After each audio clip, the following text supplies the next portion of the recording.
wildflowers lighting black holes, letting it fall together. I'm letting go for once forever.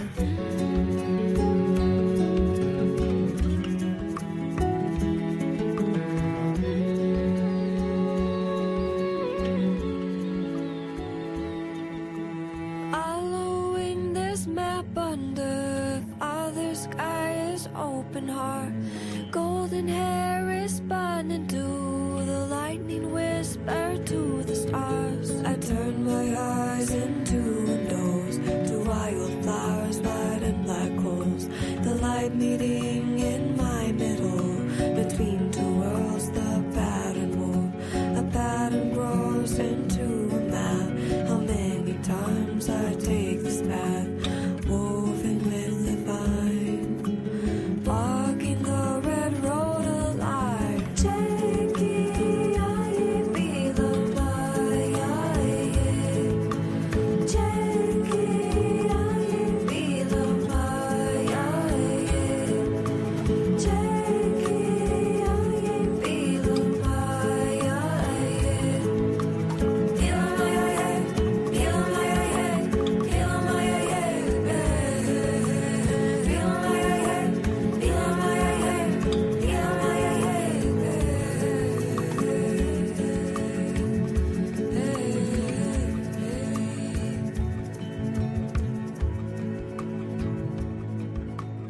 Ash of white and open sky, awareness seeing eye to eye. A quilt holding the silence of 1,000 rays streaming through time. I reach out my hand to feel the four winds that turn the wheel. The light meeting in my middle, between two worlds, the pattern move. A pattern grows into a map. How many times I take this path, how many times I peel it back. Still the story stays intact. Free my heart of hearts. Mystery of love, don't go, she love. Jackie, I be the Maya. Jackie, I be the Maya. Jackie, I be the Maya. Be the Maya, be the Maya, be the Maya, be the Maya, be the Maya, be the Maya.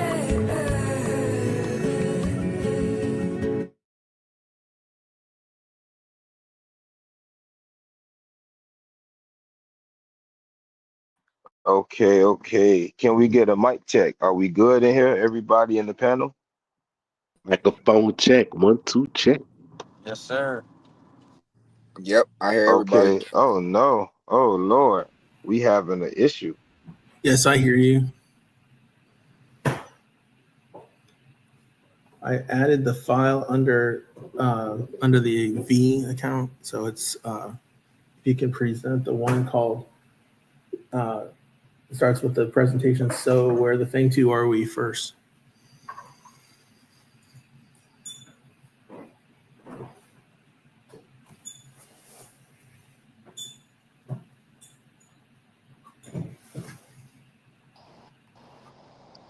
Let's see. Are they messing with the microphones again? Can anyone hear me? Yes, can you hear us?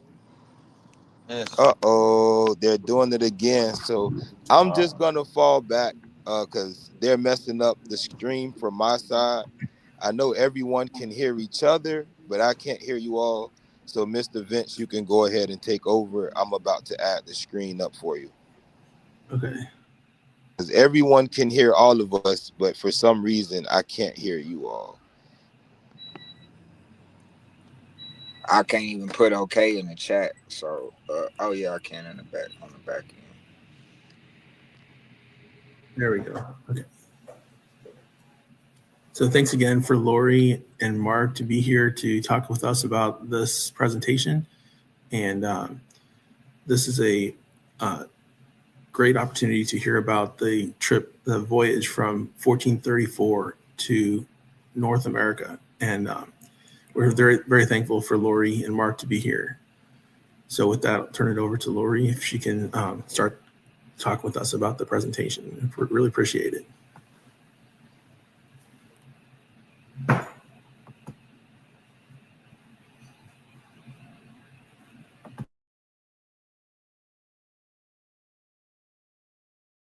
I think Laurie's on mute. You can't hear Laurie.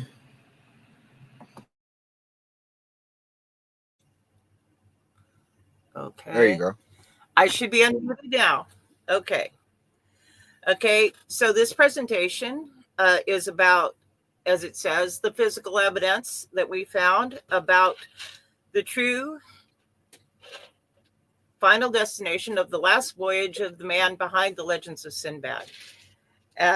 Now, if you go to the first slide, we think of Sinbad as this cartoon figure.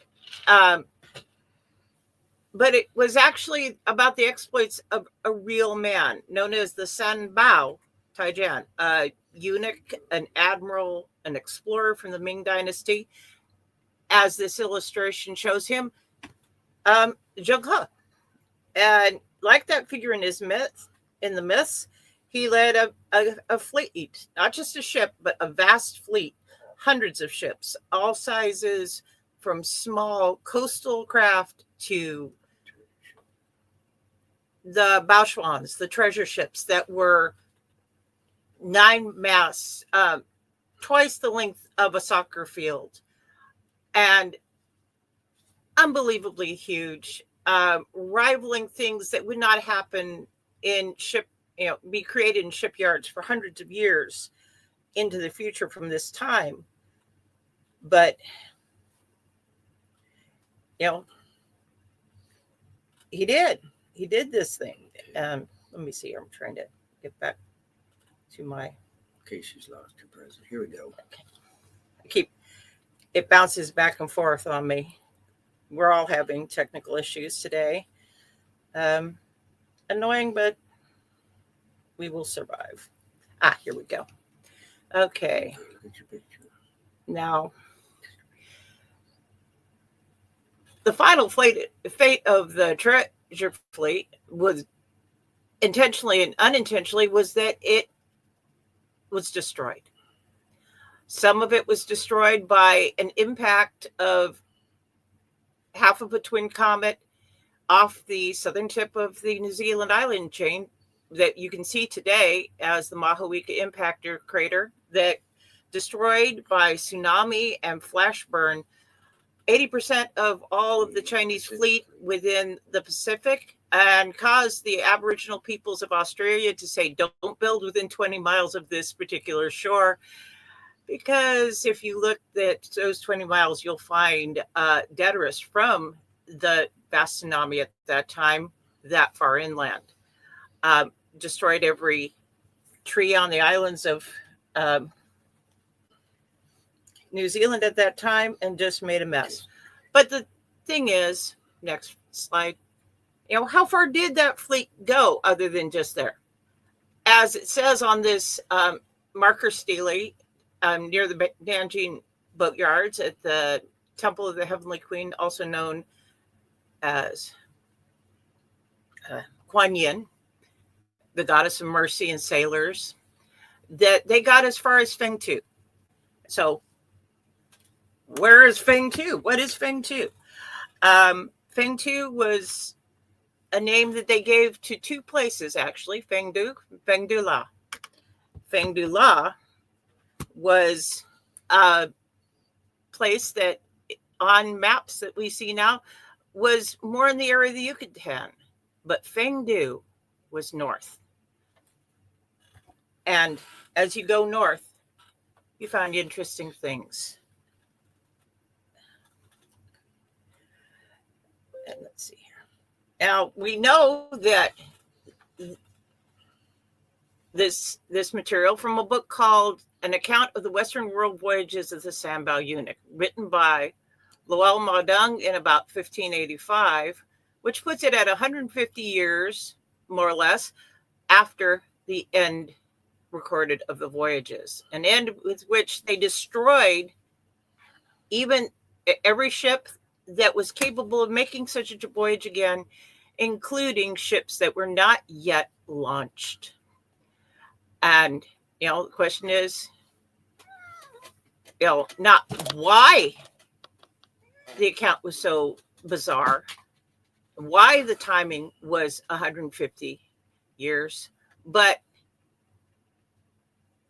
the fact that at the end of the book, they talk about, that they were going to seal away the records for 150 years. And that timing adds up to when Luo published his series of his serial account of this thing. And he didn't know. What is it? Now, here's one of the names they gave for places. Adan Guo, which means, the red country, the men, the holy men. Now, it also goes with the name Aden, which is a port city in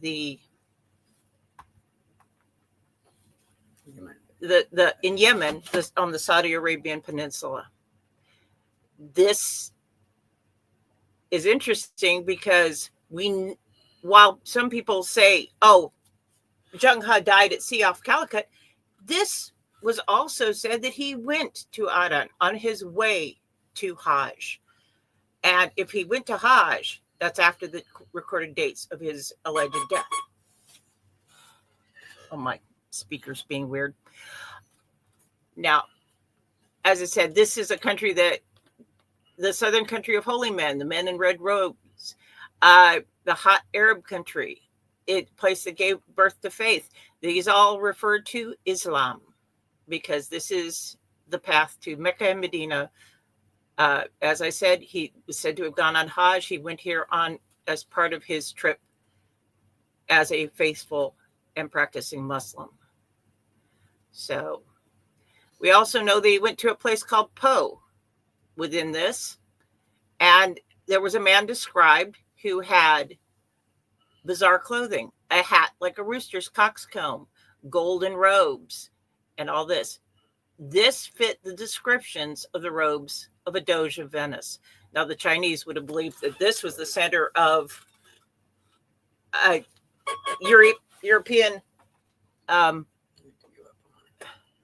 European civilization because it was the other end of the Silk Road. It was the place where all their people went to and from.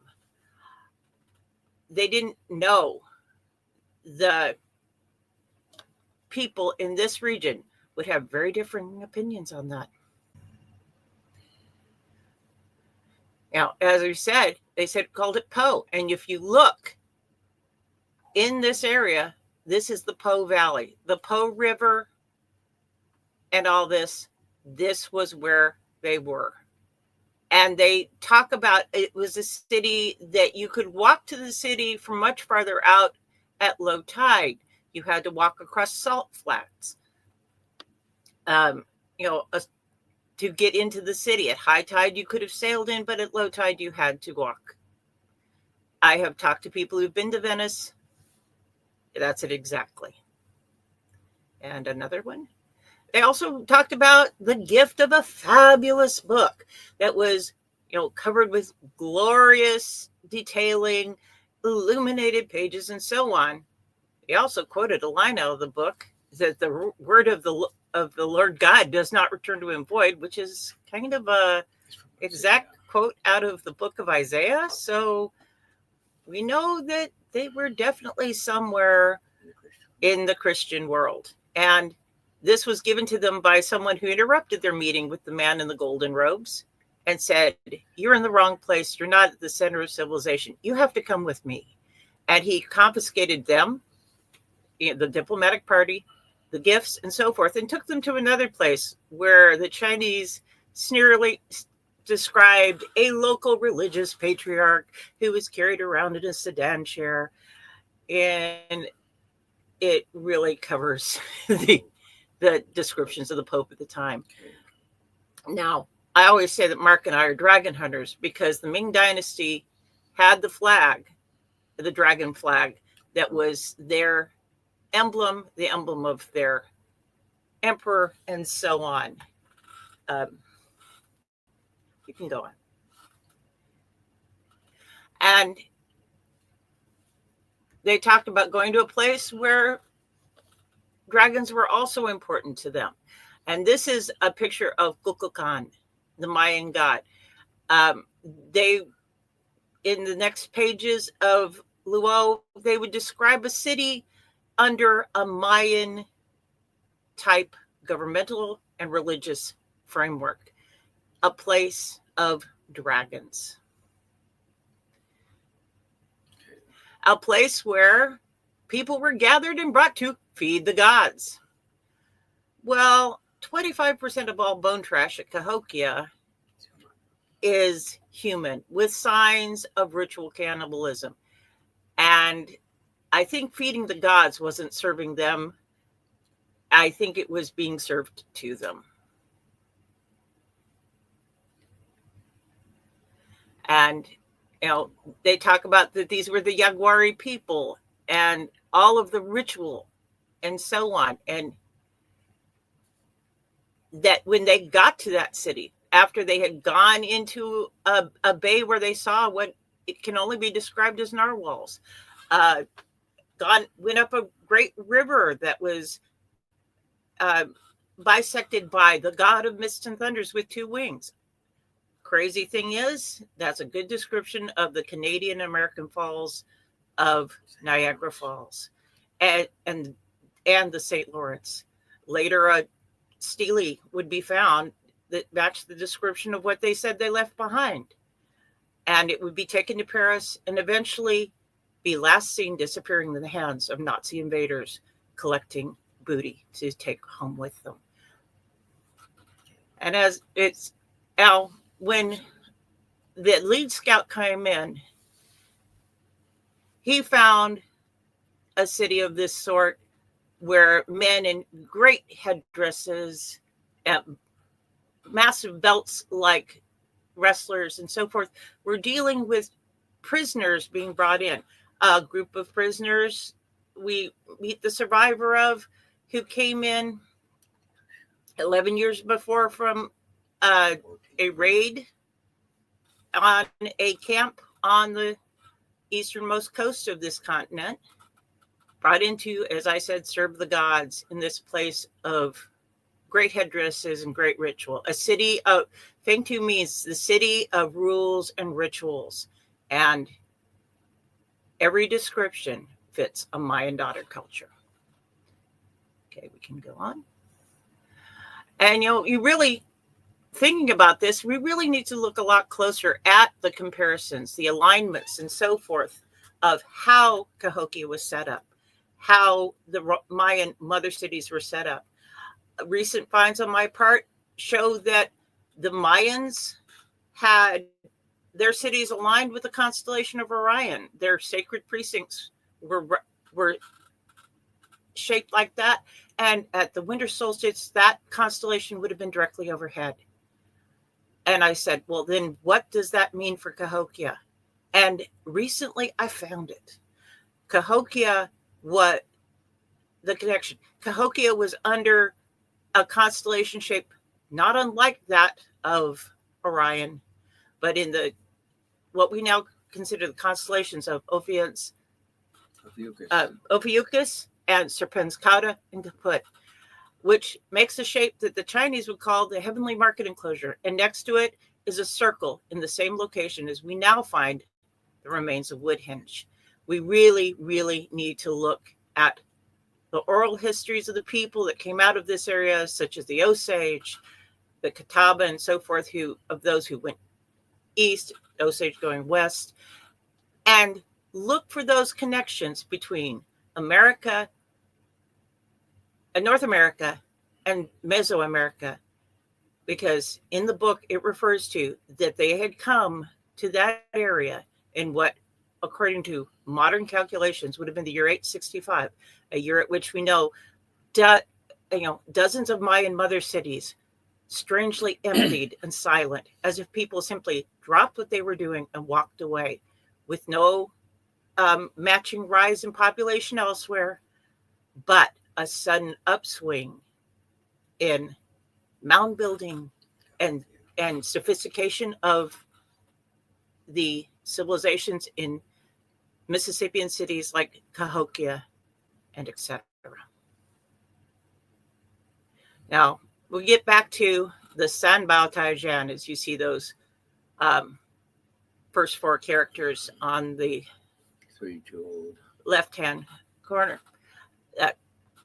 That would be Zheng He. Zheng He was impressed into royal service at a very young age, was made a court eunuch, and served under multiple emperors.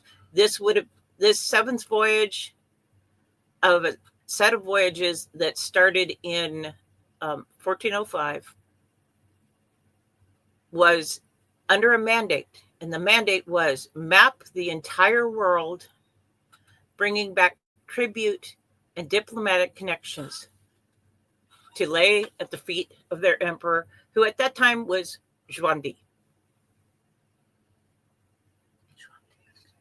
Now, as I said, they described going to the city that had canals and water throughout it.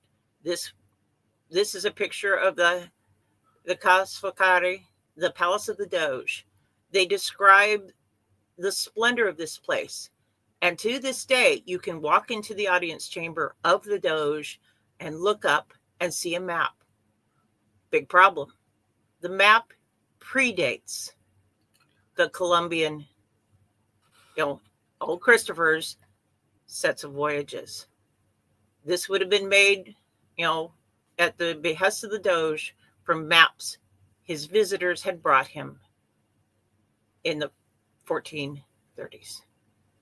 They talk about all the people,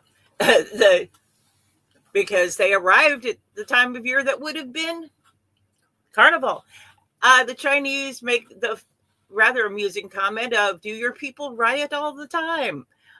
The parties back then apparently were as wild as they are now at Carnival. And the Chinese were fascinated and a bit appalled at the rather freewheeling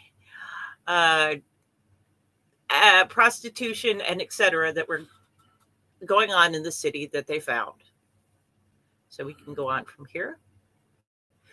And as I said, they were meeting with the Doge, and in walked a guy who was built like a barrel and dressed in red, and apparently had been tipped off by a guy that was referred to it, who had stopped and spoken with the Chinese visitors, who was referred to as Jinoa or Genoa.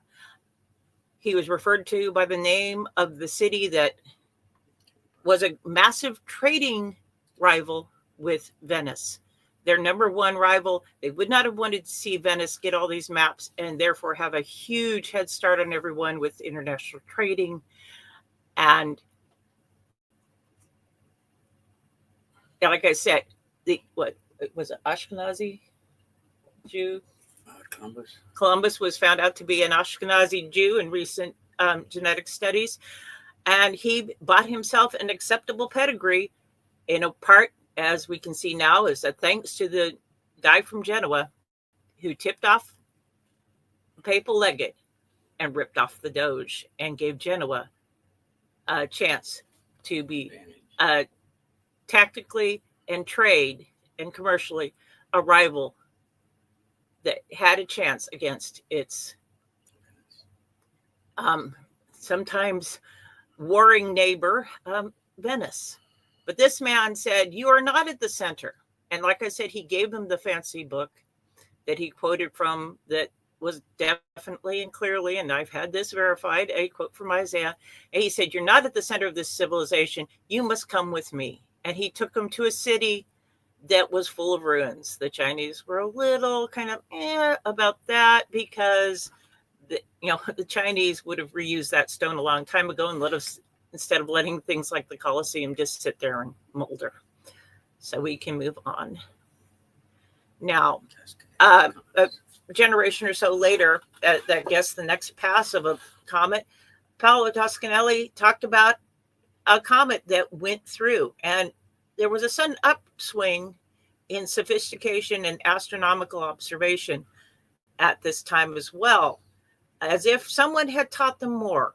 The Chinese have been doing astronomical observation in extreme detail for hundreds, if not thousands of years, and they were following a twin comet. As I said, Paolo Toscanelli tracks that comet, which is no longer twin, a generation later, as it made it swing back by Earth as it went back towards the Oort cloud. But the Chinese, one of the facets of their mandate was to follow these. And as I said, it would be to the destruction of 80% of their fleet in the Pacific. So we can go on. But as I said, before he set out on the final leg of his voyage, Zheng He visited the cities, the holy cities of Mecca, Medina, and did Hajj. And we see beautiful descriptions in Luo of those cities at that time period. They match illustrations and maps and so forth, and diagrams that exist to this day of those cities. And when he was done with Hajj, he would have gone onward. But the thing is, there are many of the maps fall silent. Next. Yeah.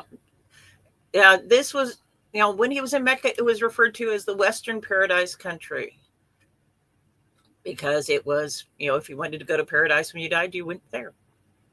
So let's move on. That was Mecca and Medina. And it was under, as it said, the Sharia law. And as I said, they were very detailed in that he was doing the proper things, helping to do the cleansing of the Kaab, the great stone that is well known for people doing laps around it as part of their celebration of Hajj. Now, here we're talking about the places now that they visited at that point. Okay, Prince of Po and the country of Aden, the differences between the two. So we know that they did not just stop at that Hajj. All of these are points that they describe. No alcohol, two holy cities close together. As I said, the single holy city that was at the center of the world, he can take you to paradise in 3 days. They were talking about Christ when they were in Po. They were talking about a place of horsemen, Arab horses, the place that Muhammad put together the Muslim faith.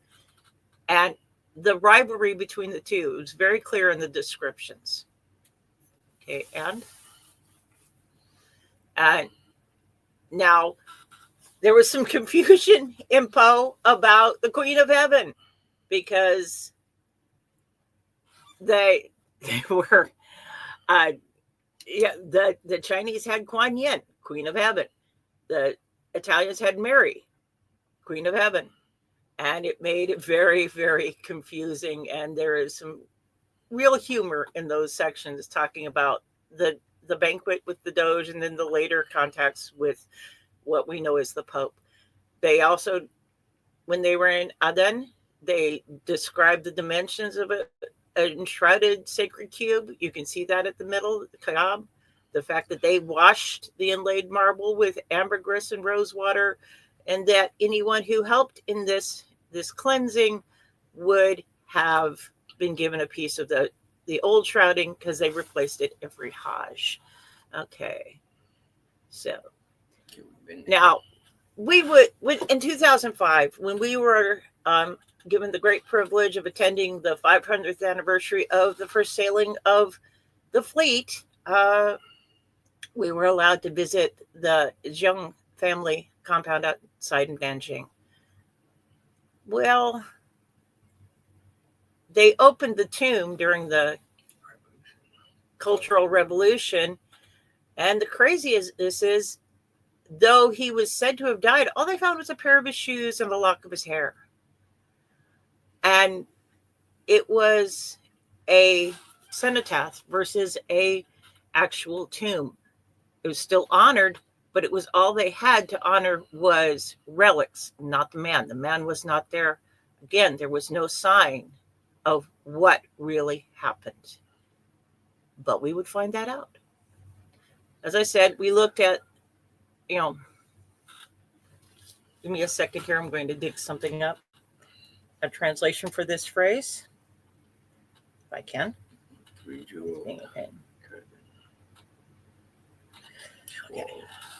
Okay. But he said, one thing he said was, I can't go back at the end of the voyages. And it goes with this empty tomb. I cannot go back. I have to balance the two burdens of my heart. You see here a big, one of the Bauschmans. He said, and we know from our reading of these last 15 chapters that out of 23 expeditionary units that had been landed on the shores of Fusang, at whose heart was Fēng Tū. Fusang, the country shaped like a mulberry tree, and if you look at a picture of a mulberry tree, it's the shape of North America. But he said, I cannot go back. I must balance the two burdens of my heart. And of those 23 expeditionary units that he had sent out onto the shores of this continent, only 18 had reached the rendezvous. No, only 5 had reached the rendezvous point. 18 were unaccounted for. And then one of these went off after the debrief at the rendezvous point, off up a very muddy river, and apparently left their DNA in my family tree. As Mongols doing exploration, they were warned, don't dawdle, you will be left. Apparently, like Zheng He, who knew that if he went home, his expeditions would be declared completed and a failure because of what they had done at Cahokia. They had violated the mandate of heaven. They had destroyed a civilization that had not first attacked China. But we'll get into that more. And by staying, the expedition never ended. The Sanbao Taijian stayed behind and to wait for his men and to preserve the emperor's mandate of heaven by never ending what otherwise would be declared a failure as a mission. Okay, so we go on. Now, another reason we know where that mission ended is something that's in the hand of Xiao Liang Li. And it's this. This is a medallion that would have been the diplomatic credentials carried by the leader of such an expedition. And people go, oh, well, it's a mess. It's poorly mixed alloy of brass. It's a mess on the back, etc. and so forth. But there's a problem with that. In the book, it describes that there was a problem. The man who made the medallion put the wrong inscription on the back, and they had to grind it off, as you see here, leaving that rough back. He had done a bad job of mixing the brass. He was executed for his flaws, but this medallion would be found near Asheville, North Carolina, right where it should be if the Sanbao Zheng He had completed his task. And you see here the square that is the mention of the emperor, the grinding off of the back where the error in inscription would have been, and it has every flaw it should. If it is the same medallion that they said, oh, we can make another one as we travel, but did not, that Zheng He said he that was given to Carey on his expedition. Okay. I was going to say this front says what represents the Emperor Zhuan Di is basically what it says. Yes. The holder represents the Emperor Zhuan Di. Okay. Yeah. Okay. And the next. Now, you look at that map at the back and you think, well, this is a European map. It's not a European map. There, let's see what's going on. Yeah. But you see here North America and South America. This is a map that predates European exploration. But okay. I'll let Mark talk about the details. Map in the background is the 1602 Matteo Ricci map from China, which supposedly has European sources. Ricci was a Jesuit missionary to China. The problem is that much of the map uses are words that were out of date by 1602. Su Youngli, who owns the medallion previously mentioned, did an analysis of the map for the International Cartographers Association. He concluded that the map had pre-1430 sources, the world map, and his findings were accepted by the international map makers. So that's pretty close to official that the 1602 Ricci map is based on Chinese exploration by 1430 or so. Okay. And you see here, the tides, the currents within the Atlantic Ocean. And you see at the top the currents that would have been ridden across the ocean by Norse explorers, and that would have ended up with them at, in Labrador at Cape Breton Headlands. And then if you look, the currents coming around the bottom end of Africa, these are the same currents and wind patterns that carry hurricanes.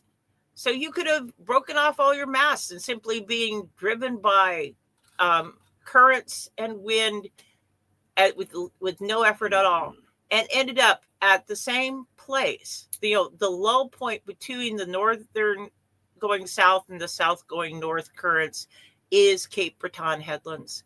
And that's right where Oxa Meadows were. And that's what the Chinese would describe as an island like a glove with fingers, and the bluff faces and so forth.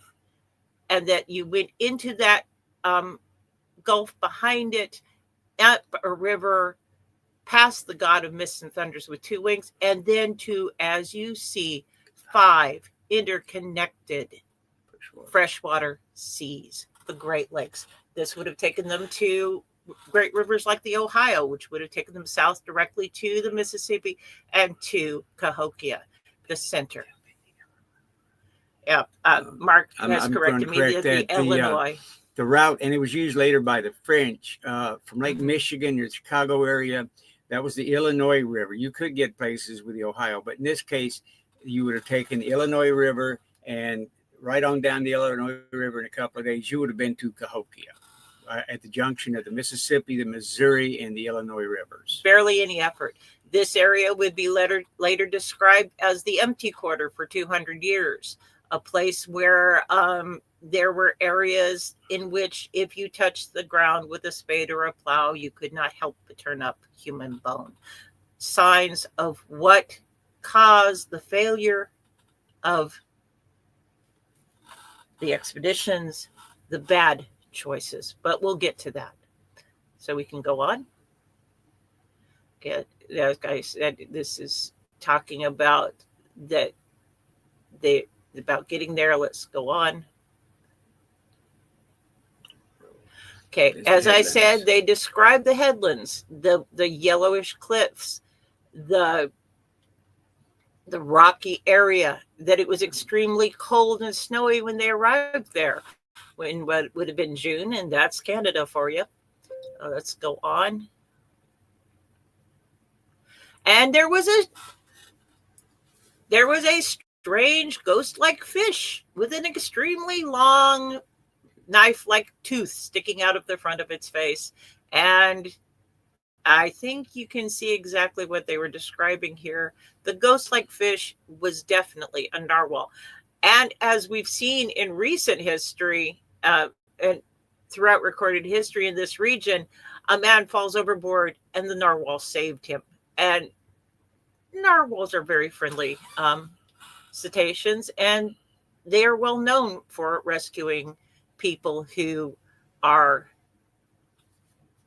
accidentally taking a swim in the waters in which they live, and struggling, and famous for saving them at that time.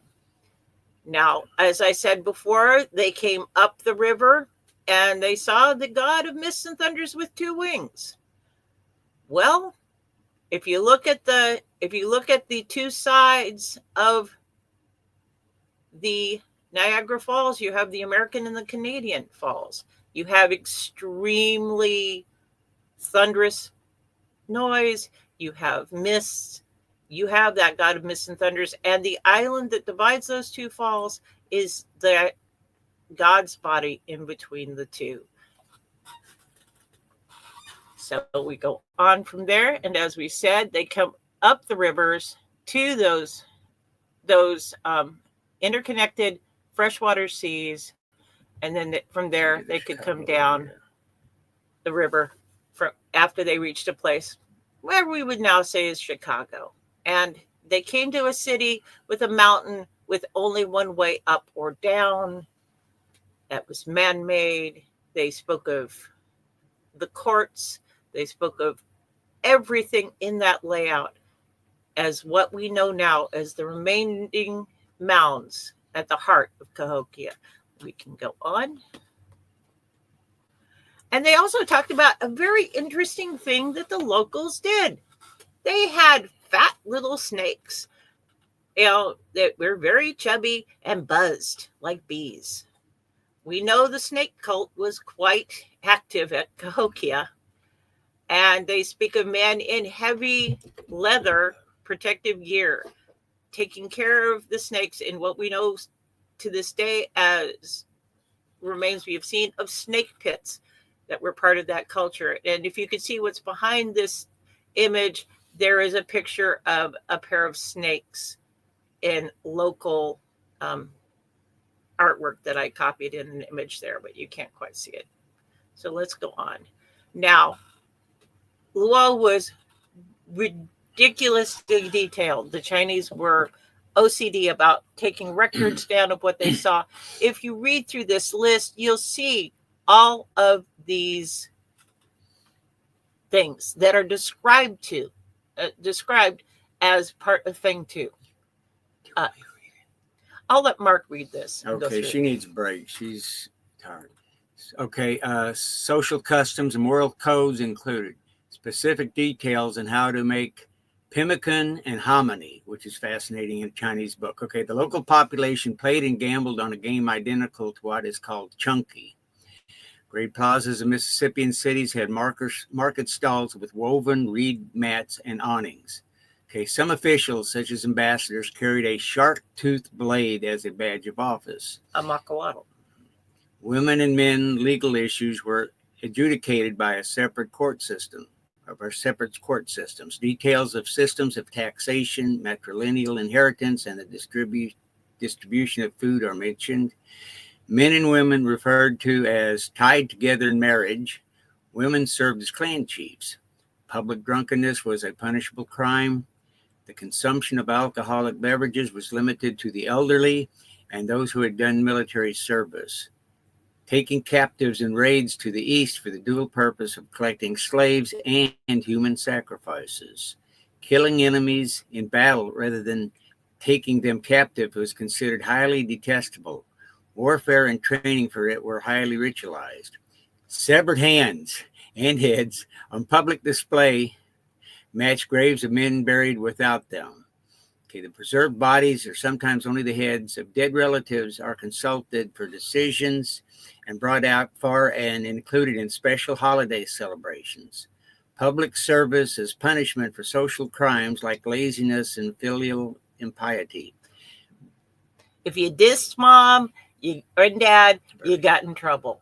Part of the description of the warrior training was that these people had groups of warriors under different warrior cult names. And we see the Yaguari people, they mean the Jaguar warriors.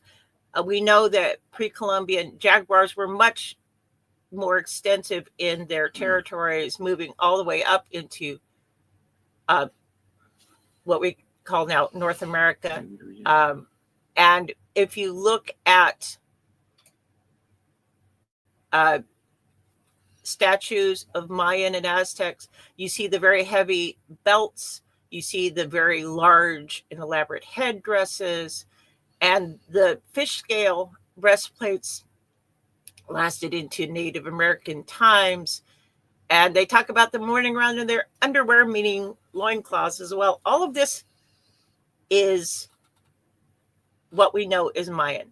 We know is Aztec later. And we have statuary that tells us we can know this is Cahokia. So let's go to the next. Okay. And they talk about the cow heads. But the thing is, what they were talking about was cow headdresses. You know, there is a very funny illustration where there's a picture of a man with a horse's head and a man with a cow's head. But when you read the word has dual meaning. It's not just head, but headdress. And we know buffalo headdresses would have, to them, looked like a cow. What we call a roach, or some would say a mohawk, looks like a horse's mane. These people had very strong facial features. The hawk noses, the facial tattooing. We see it on effigy jars that would have carried ashes of people. Those are on display at Cahokia. We know that these people did the tattooing, the body painting, and so on, that they removed their eyebrows, that they kept their teeth, wore all of these things. All of these things we know from surviving Mississippian cultures that existed into the time of the arrival of De Soto to the South. And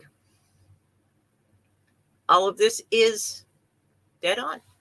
Okay, the religious practices, you know, you see here the sun spirit, you know, the great sun. His feet did not touch the ground. He had 13 bearers, heralded by the blowing of trumpets. Astronomy and astrology at the center of all beliefs. They worship multiple Venuses. Kukulkan and Quetzalcoatl, I believe, were the morning and evening manifestations of Venus. Everything was planned according to astronomy and astrology. They talk about things in the historical records and the archaeological records, and they talk about them in Luo, about the religious structure.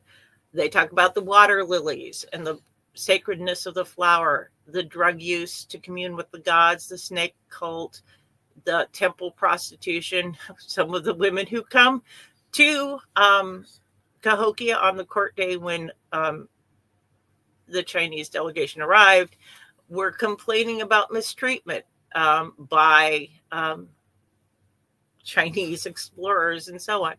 There were descriptions of the sun dance, very clear, bloodletting as penance, the mummification of the bodies. We know that there's two mounds. One was for the preparation and one was for the burial, that are right at the farthest end of the Cahokian central complex from the Great Mound. They talk about the long tooth caps, the cult to the dead, the cities, the sister city across the Great River that was for the worship of the gods of the dead. St. Louis is over a cave system. The caverns are very extensive. That would have been considered an entrance to the underworld. Cahokia was referred to as the city of the sunrise. It was on the sunrise side of the river. Both cities are matching constellations that would have been overhead. St. Louis at winter solstice, Cahokia at summer solstice. They talk about the day of lifting the banners, a specific holiday when they arrived. And this is still something known in Mexico. As I say there, the day of lifting of banners on feathered poles. It's associated with a birdman god. We know is the birdman on the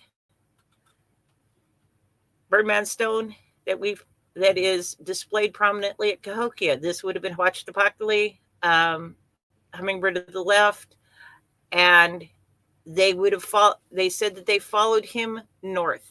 As with in winter, the hummingbirds winter in the Yucatan and come to Central North America in the summer, they followed in the same way. And I can't see that bottom item. Yeah. And then, like I said, there's descriptions of these creatures that were at the area. Everything is laid out perfectly. Cahokia, they go, oh, well, we can't find, they must not have hunted buffalo because we can't find bones. As anybody who knows anything about deer hunting, you can't carry, if you have to travel slow, you can't carry a lot of raw meat. And they would not have carried the bones that they did not have a use for. So they prepared it in the field as is described in the book. The large river otters, the various fish, the propagation of fish that they caught and allowed to grow bigger, freshwater pearls, shrimp, bull sharks. There's a man who lost an arm to a shark. We know bull sharks come up the Mississippi, gigantic snapping turtles, dragon turtles. We call them alligator snappers, wild ginger, persimmons, white mulberry, propagation of purple grain that they describe as broomcorn millet, and we know is a description of maize. If I could show you, I could show you the pictures of maize on the corn, on the cob, and corn cobs. The plants look identical. The where and what they are next to in the way of bodies of water, it's all of it just lays out exactly where, when, and what should be where it's found in the book, in reality. Now, I was talking about that one star constellation that is Ophiuchus and Serpens Kata and Kaput. But in Chinese, it is the heavenly market enclosure. And if you see something there that looks familiar, you're looking at the shape of Cahokia. And to the north of it, there is a circle known as the rolled scroll. And this is exactly in the location we know today as Woodhenge. And this is what they refer to as the palisade. There's even the locations of the gates are marked here. It all matches.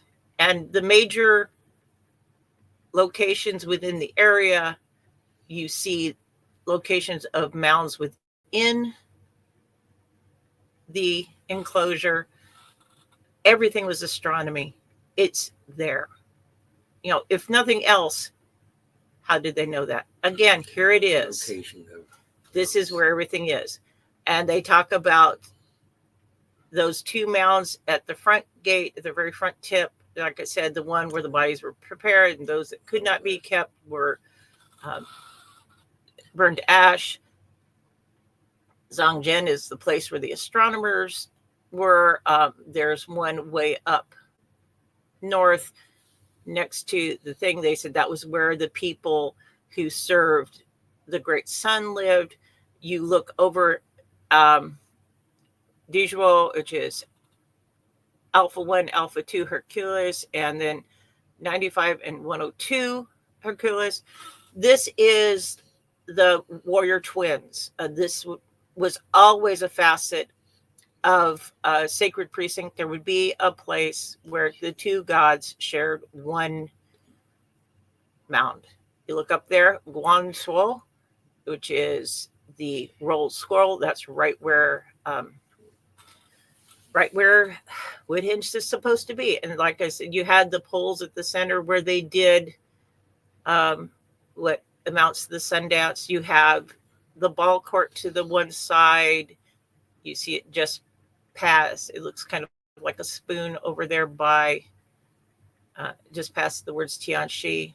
And it's all where it's supposed to be. They talk about the fixed gates that wrap around each other. Everything is exactly laid out, exactly what they told us. Archaeologists have proved it. Okay, I'll interject here. There's one chapter where the beginning of the chapter states, and it's like that they're marveling at it. It said that the layout of the city of Fēng Tū is a reflection of the heavenly market enclosure. And that's how the chapter starts out. And they were amazed that the city and the sky reflected each other. Okay. Okay, well, we can go on to something else here. I think we're about at the end. And as I said, there was a massive failure that caused Zheng He to stay behind so that the expeditions never ended. And that destroyed Cahokia and would cause young men who had not heard from the city who came to visit to leave behind them an account saying the land is covered with the dead and the dying men, women, and children as far as the eye could see. What you're looking at is pictures of people with smallpox. The Chinese had given the gift of heavenly flowers, and like the man in the upper right, many of them showed signs of the appearance of having burned like firewood logs, like burnt firewood logs. The blackening of the skin would have been the 100% fatal form, hemorrhagic smallpox, versus that the little girl has to the left, where she has the other form of smallpox, which can also be fatal, but only 94% of the time if you're a previously untouched population. Get your shots, folks. But they talk about people with running sores on their arms, their faces, and their legs, or looking burnt on their arms, their faces, and their legs. And they knew they had made a mistake. They sought to disrupt a culture where people ate each other in ritual acts of cannibalism to get them to be good Buddhists instead, to discredit their society leadership, their governmental leadership, their religious leadership. They had no idea that 94% of them would die because of their mistake. And as I said, this led to the acknowledgement that they had destroyed a culture that had not attacked them first. And this would remove from the emperor, Xuandi, the mandate of heaven. This is why they burned the ships. They buried the records under imperial seal for 150 years. And why, when they came out garbled through the writings of Luo Mao Deng. So we can go on from here. The descriptions of the men's clothing. We see this in statuary that has been found of men and horses wearing armor and clothing of this sort. That is Native American statuary that's been found, and it is clearly Mongols and the horsemen of the Ming Dynasty. And let's see, again, there was the medallion with its flaws that are described exactly in the book, the mistakes that were made. We can go on. I'd like to add to that. Now, that medallion has been on television twice. Yeah. It's not like it's unknown. It was on with William Shatner, believe it or not. And then the other one was America Unearthed, where Su Lee brought it out and from his safe in Columbus, Ohio, and showed it off. So it's not an unknown thing. It has been on television twice. It is very well documented. There's no ifs, ands, or buts. It is the real thing. Yeah, it's been discounted because of its flaws, but its flaws Prove it's real. are what mark it as exactly what is described by Luo. Okay. There was no other one like it with those mistakes. Said, did they do everything they said they would? Let's flip on. How far did they go? How far did they go? What was, and they said, Cahokia. Cahokia answers all those questions. And you see those two long mounds. That's not a mound up there in the middle. That is a rack where the first in scout Wang Ming found the rack of head and hands. But everything is exactly where he said it was.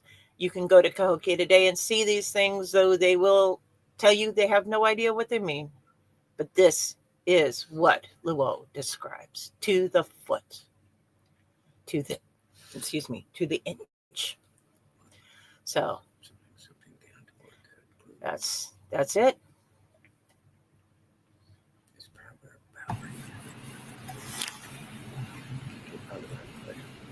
Well, anybody wants to hear anything? Thank you. That was amazing. Yeah, that's great production today. I learned a lot today. Yes, thank you. That was amazing and astounding. And learning about the Ashland, North Carolina medallion was really interesting. How it matched, and just hearing about how they were heralded by the blowing of trumpets. They had the Mongol horseman figurines. The comets led them and eventually destroyed their ship. The pearls that they found, all these things that describe the village of Cahokia are amazing to learn about. And thank you for your translation and your for sharing this with us. And that was really interesting. And I know Mark's done a lot on the Piasaw glyph near Alton, Illinois. And I wondered if Mark could share a little bit about that and how it relates to this. Okay, I'm having trouble here. The Piasaw. Okay, we're talking about the Piasaw monument. It was two dragons within an arch up on a bluff near Cahokia. There was two dragons in the center. There was what they call the precious pearl surrounded by fire, by flames. It was discovered by Marquette in, 1673. If you go back to the picture of the stele early in the presentation, you'll see what it looked like pretty much. You go way back to kind of the beginning. That could be an entire and it could be an entire event. Anyway, the art with the dragons in it was discovered supposedly by there it is. Okay, go back one. Back again. We have it. No. Okay, forward. Sorry. There it is. Okay. The top of it. There's a dragon. There's two dragons. And they would have been slightly changed so that they would face forward because this is it was flat versus this three-dimensional representation. Anyway, there was this big mystery where it came from. Marquette said it was so well done and painted so well. Said even the artists in Europe would have trouble doing this. And the locals said, we don't know who. We didn't do it. It had something to do with these small people that came down the river. That we associate with the arrival of terrible disease. Yes. And that's where it stood for the next, until the early 1800s. And it wasn't at Alton. No, okay. It was damaged by the time we got to the 1800s because the Indians had guns, and every time they went by it, they took a shot at it. So they damaged it quite a bit. Okay, now there is an Alton Piasaw, which is a bad bird. It's a ridiculous thing. It was written about to sell books in the early 1800s by a so-called Professor Russell. They placed it in Alton. The older maps show that the Piasaw was in Elza, Illinois, about 6 miles north of there, which, by the way, the maps indicate that it's called Piasol Bluff. There's a painting by an American artist from the 1830s that show the bluffs and mountains and hills in the background. If you were to drive up the highway along the Mississippi River and go until everything lines up, just like in the painting, you will be in Elza, where the Piasol Bluff was. It was there until the 1803. Lewis and Clark went by there and didn't see it somehow. They wrote down everything they saw in their journals, but this gigantic monument on a bluff they failed to see, though they were there for an entire winter in the general area. Oddly, Jefferson told them one of your goals of your expedition up the Missouri River is to get the route to China. So for some reason, they believed that you could get to China from there. And probably it was because this Piasol was there.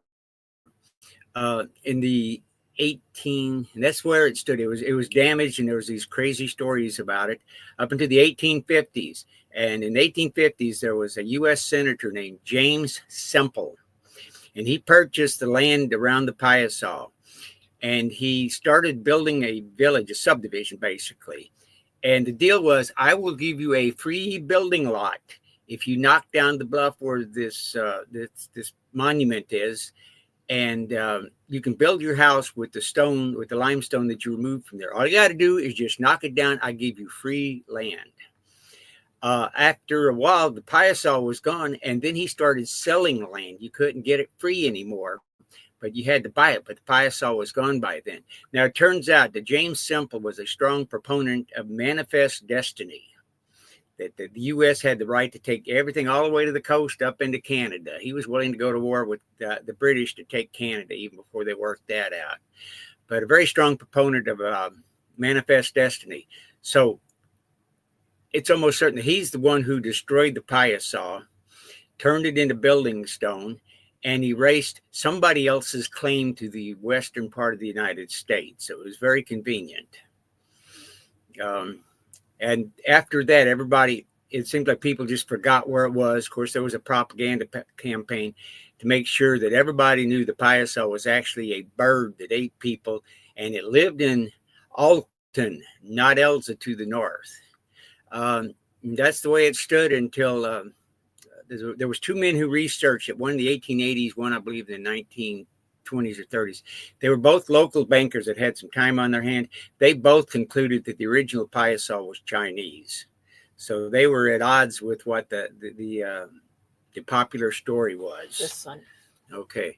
Now, another thing that's odd, we did some research. Piasol supposedly meant bird that devours people or some ridiculous thing in the story that sold magazines. Our research, we discovered there was one man who still spoke an Indian language from that area, an old man, and he said, Piasol, you're saying it wrong, and he gave a different pronunciation, which is like Piasol or something like that. It was kind of unclear because it was just written out and you couldn't really hear what he said. However, when we did some digging, we found that Piasol in Chinese is a reference to a place of unburied dead from disease. And massive. So that they said they built the Piasol dragon. It is in the book, and it describes it as marking the farthest extent of Chinese exploration, as well as being a memorial to the dead. So Piasol wasn't a bird that devoured people. Piasol was a memorial to the unburied dead from a great disaster. So today we know what Piasol actually means, in spite of what the city of Alton, Illinois will tell you. Okay? Thank you.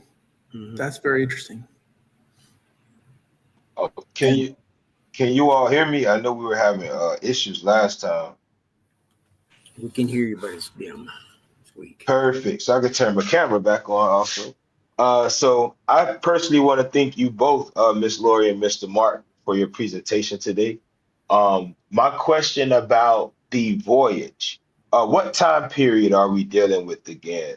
So I can make sure we have it on record. Okay. Matching up with the Chinese records, it would have started in 1405 and ended about 1435 or so, 34, 35, when the last of the ships that were capable of returning did return to Nanjing and through via the port city of. Okay. Now, what you have to remember is it was a series of voyages several years apart. So yes, they launched the fleet. Yeah, 7 sets, 7 voyages of Sinbad. The first set, well, they launched their fleet in 1405. We know there was a 1408 map of the world, or 1418 map of the world, rather. So we know there was a 1418 voyage. There was a 1421 voyage, like Gavin Menzies wrote about, and then there was a gap, and then there was the 1433, 34, 35 voyages. Yonghua, who had instituted the first launching of the voyages, had died. His son said they're too expensive. I want to focus on, rebuilding a lot of the temples and so forth that were damaged or destroyed during the Mongol takeover, during the Yuan. And then when he died, his son Zhuangdi said, I want to be bigger than both dad and granddad, and I want to go and spread Buddhism and so forth through this final set of voyages, which he did not at the time realize would be the final set until he accepted the advice of some religious leaders that they should use heavenly flowers, which is the word for smallpox, as a gift that would disrupt and cause them to want to be Sinified, become a Chinese vassal state. Okay. And it worked too well, and too well was bad. Okay, I'll add to that the purpose, like I said, like Laurie said, was to subjugate them, to make them subject to the emperor. But the goal was iron. Iron, we take it for granted today, but back then it could take several man years of labor to produce 1 ton of iron, which is incredible when you think about it. They came to Fēng Tu. They had done some exploring before. They knew there were mountains to the south of Fēng Tu full of iron. They called them the magnetite or iron mountains. Mountains of iron. Magnetite. And to the south of us is what's called Iron Mountain, one of the the largest freestanding bodies of almost laboratory pure iron in the world. An extrusion from the Earth's core, our iron-cored planet. And the Chinese spoke of why there was no sign of them doing mining, because it is so prevalent that you go through the rivers and streams, and all you had to do at that time, and even now, was just pick up chunks that had washed out. You didn't even have to bother to dig. Any of the small streams in that area, we've done that. Just walk up a creek and just pick up chunks of iron, put them in a bag. It reduced the amount of labor to produce a ton of iron astronomically. The Iron Mountains, and there's several of them that there's Iron Mountain, then there's the P Ridge mine. There's several sources of iron in the area that were far beyond anything else in the world. There's no other place on Earth that has a mountain made out of iron like you would find in Ironton, Missouri. There was a mountain there, and they mined it. They fought over it in the Civil War. They shot about 1,000 Confederates in 15 minutes who were trying to capture the Union fort there. It was 1863 to 64. It's got a long history of interesting things, including the Civil War. Interestingly, we have a friend who has an iron mine in that area, and he's got like 500 million tons of iron available if he can ever get anybody to refine it. It's got rare earth elements in it, and thorium you can use in atomic reactors. So it's very complicated because of politics and regulations, but there are vast resources down there that are available even today. As far as the Chinese were concerned, iron was more valuable than gold or silver. They had that, but if they could come up with iron by the hundreds of tons and load it up in their ships, they could have advanced their technology, up to the next level. They were beginning to industrialize, and they would have been hundreds of years ahead of everybody else in the world with fast sources firing like that, and their ability, their and guns, their guns, crossbows, they had gunpowder and all of these things when everybody else was swinging swords and arrows. And their ship technology, those giant Baochuans, they were bolted together. They had bulkheads that were waterproof. They were 300 and 400 years ahead of the Europeans in construction, but they needed iron. And so it was very important to get iron, which is why they came to America. It was a controlled substance. It was so precious. You had to get permits and licenses to have it. And then you were controlled in how much you had. You had to spend exorbitant fees and so forth. And the idea of this, there was no price too expensive to pay to get access to something that would launch a budding military industrial complex into complete and total world domination. Okay. And I have turned a out question. the price was too much because Cahokia fell. And they killed their labor. Yeah.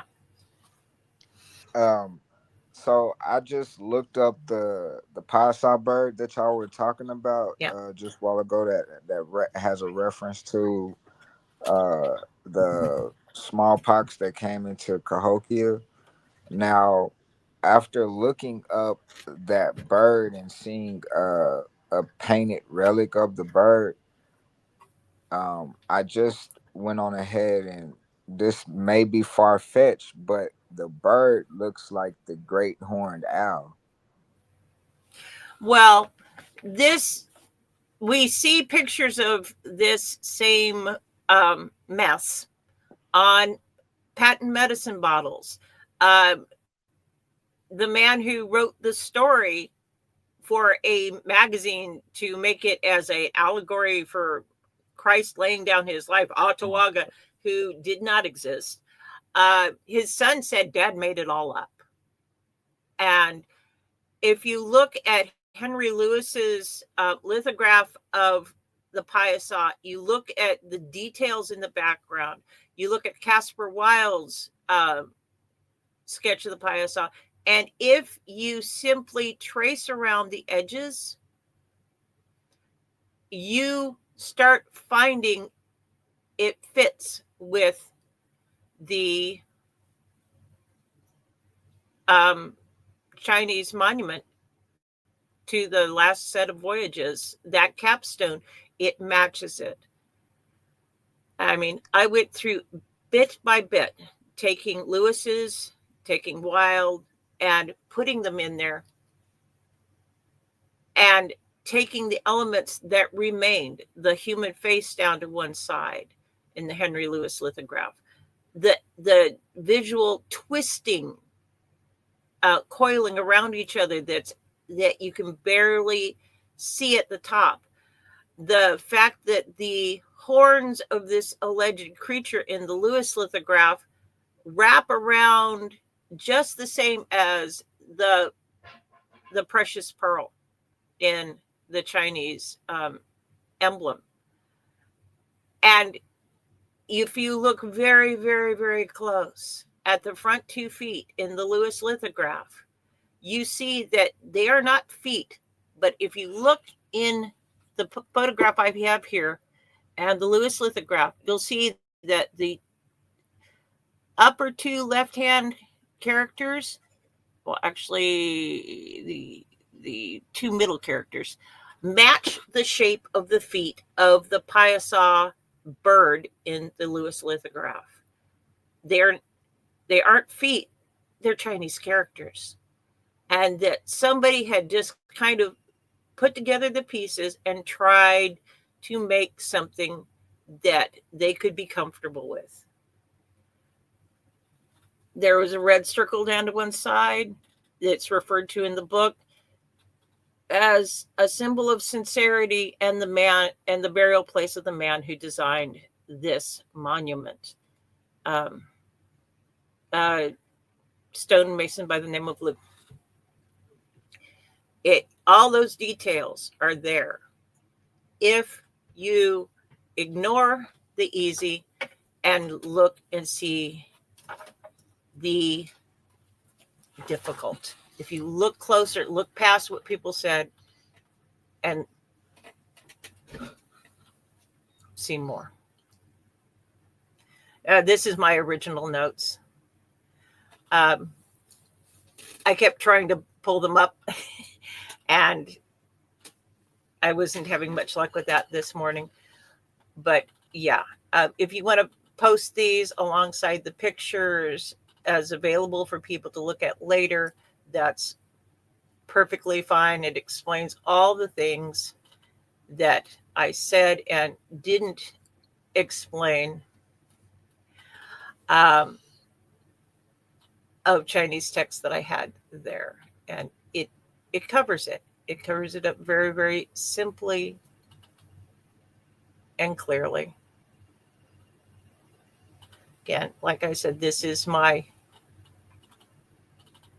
initial speech that I gave. And like I said, this gives the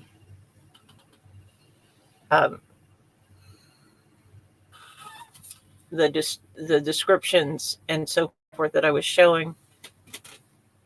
My people, they refer to them as the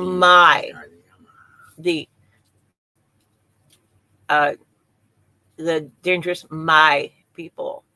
And yes, okay, the pranks and debauchery of the carnival pre-Lent, and the people of China going, what?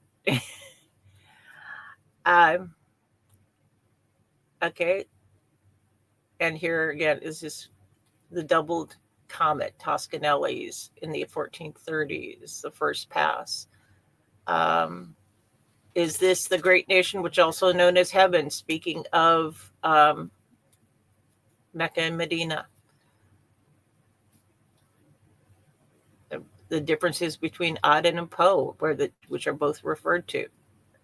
The cenotaph, where he was said to have died of sickness. I have found the explanation for that just recently. What really happened? There was a bit of a messing with people going on. He did not die. He was misdirecting people so that he could stage a raid and capture a enemy ruler. I hear stuff about that. Day after day, that everything was just miserable. The current pushing their ships along as if the gods themselves were pushing them. It's far too late to turn back. Another 2 months onward under extreme conditions. Okay, so they went one more month and there they were. There was, the Canadian marker that was there. It's described, the marker stele, a very special place, the two-winged god of thunder, an unorthodox lofty mountain that is described in Luo. Okay, again, here's the details of the social customs.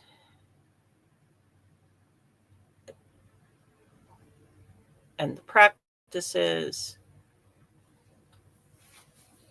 Animals, plants, land itself. Smallpox victims. The misery people were put through. Yes, where did they go? I said, not quite done. It said, there's more to be read. There's more to be seen. And today, Mark and I are working on a new section of the book that describes a place with what has to be the city that is now Mexico City, a city in the middle of a lake next to a volcano, surrounded by water. We know this is how the Aztecs and all built that city. We know that they had descriptions of the flayed gods in there as worshippers as well.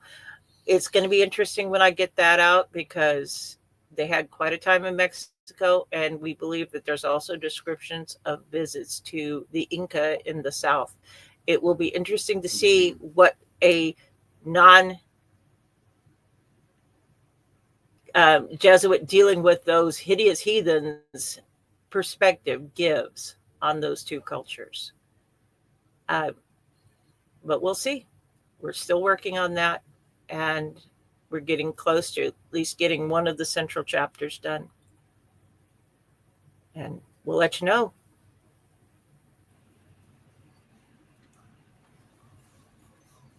So, anything else? Okay, so I was referring back to the question that I previously asked about the Pasa bird. So I was just looking at a few things and making a quick reference. The reason why I have referenced the great horned owl is because and across American Indian cultures or traditions, oral traditions, we stay away from owls because they symbolize death. Mm-hmm. And well, that would be a very good reason for somebody putting that kind of head on the Payasa in their reconstruction of it and their restyling of it. I not saying that the guy that redesigned it didn't know a little bit about native cultures, but I know that it's not what it originally looked like. Okay. And making it an emblem of death is definitely right. Also, I'd like to interject. Actually, Mexico, the city that you're speaking about, it was actually already up and running before the Aztecs went down there before Yes. dealing with the invasion. And Yeah. also, I Well, like to interject. I also like to interject as well. Christopher Columbus was not an Ashkenazi. He was actually a Moorish Sephardic Jew. That's what he was. Thank you. That's okay. It's always good to get it right. Have somebody help us get it more correct. And I really appreciate you. Thank you. We just, anytime we can get someone who helps us make it better, we thank them because we know we don't know everything. It makes us, I guess, in some ways that makes us unique, that we know we don't know. And it gives us more room in our heads to learn. Yes, ma'am. It goes both ways. Exactly. And share. Yeah. Can y'all hear me? I'm still trying to make sure that I'm clear. We Yeah, hear we hear you. you. We hear you. Perfect. Miss Laurie, I was reading through your works, you and Mr. Mark. So I was reading through your works. And as stated last week or about last week, I think it was last week. But there's much that I've come across in them that actually confirms some things I have in my own book. And I wanted to ask the Yama, are these the same Yamasi that we know of historically that were in Cahokia? Yamas, the Yamasi who ran Cahokia.